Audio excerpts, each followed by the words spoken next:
Hello friends, welcome to Creative Medicine. In this lecture, we will learn about. Hello friends, let us now learn some important points about the vitamin riboflavin.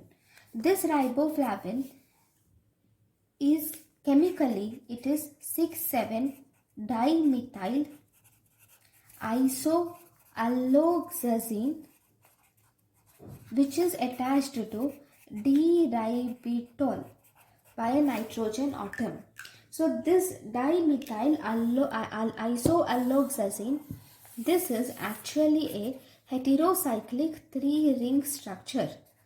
To this D-ribitol has been attached by a nitrogen atom.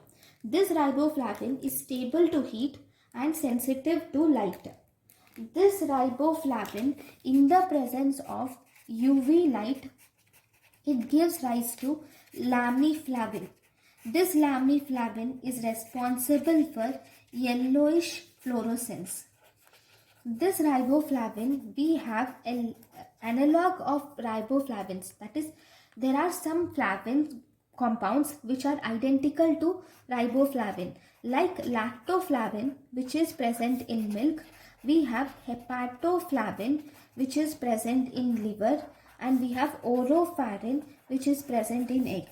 All these are identical to riboflavin. Then what about the coenzymes of this riboflavin? Coenzymes are flavin mononucleotide and flavin adenine dinucleotide are the coenzymes of riboflavin. Then if you see the recommended dietary allowance in the adults require around 1.2 to 1.7 milligram per day, whereas pregnant women and lactation require a little more. Along with 1.2 to 1.7, they require an additional of 0.2 to 0.5 milligram per day. That means these pregnant women will require around 1.4 to 2.2 milligram per day, or else you can just remember that they require an additional, this is additional, okay, they require an additional of 0.2 to 0.5 milligram per day. If there is less than 0.6 milligram per day, then this will lead to deficiency of this riboflavin. So if there is deficiency of this riboflavin, this will lead to, first it causes chelosis, that is fissures are seen around the corners of the mouth. Then it can cause glossitis, that is purple color tongue, smooth purplish colored tongue is seen, which is called as magenta tongue. Smooth purplish colored tongue is seen, which is called as magenta tongue. It also causes dermatitis, seborrhea, and it also causes angular stomatitis. Okay, it also causes corneal vascularization and anemia. This will also result in personality changes. Okay, so these are the different clinical features which occur due to riboflavin deficiency. Fine. How are you going to measure this riboflavin enzyme, or how are you going to diagnose the riboflavin deficiency? For this, you will have to measure RBC or urinary riboflavin concentration.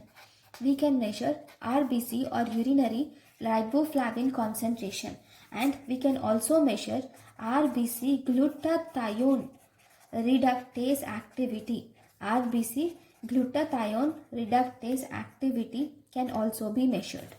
Okay, with the help of these two measurements, we can diagnose riboflavin deficiency if both these decreases. Right, toxicity of this riboflavin is not described because the capacity of the gastrointestinal tract to absorb this riboflavin is very less. So toxicity of riboflavin is almost rare, or you can tell it is almost negligible.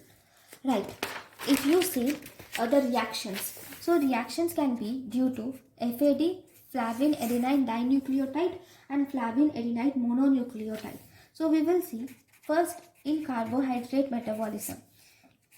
In carbohydrate metabolism, pyruvate gets converted to acetyl-CoA in the presence of the enzyme pyruvate dehydrogenase and FAD.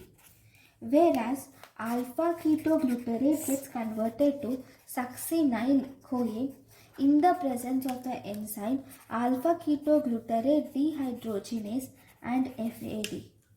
And succinate gets converted to fumarate in the presence of the enzyme succinate dehydrogenase and FAD.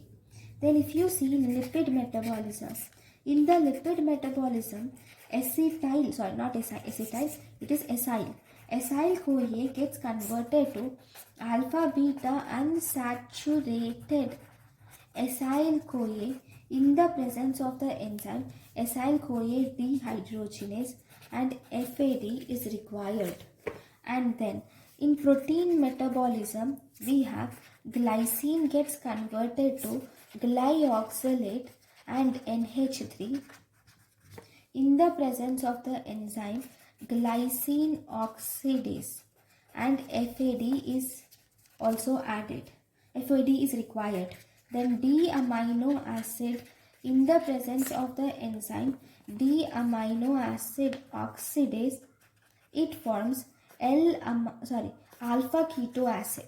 D-amino acid in the presence of the enzyme D-amino oxidase in the presence of FAD, it gives alpha keto acid and ammonia is released.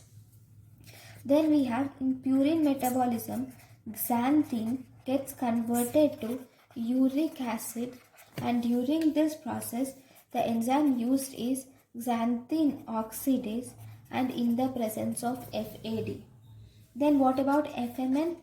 FMN, there is one important reaction where L-amino acid gets converted to alpha keto acid and NH3, and this occurs in the presence of the enzyme L-amino acid oxidase, and FMN is the coenzyme.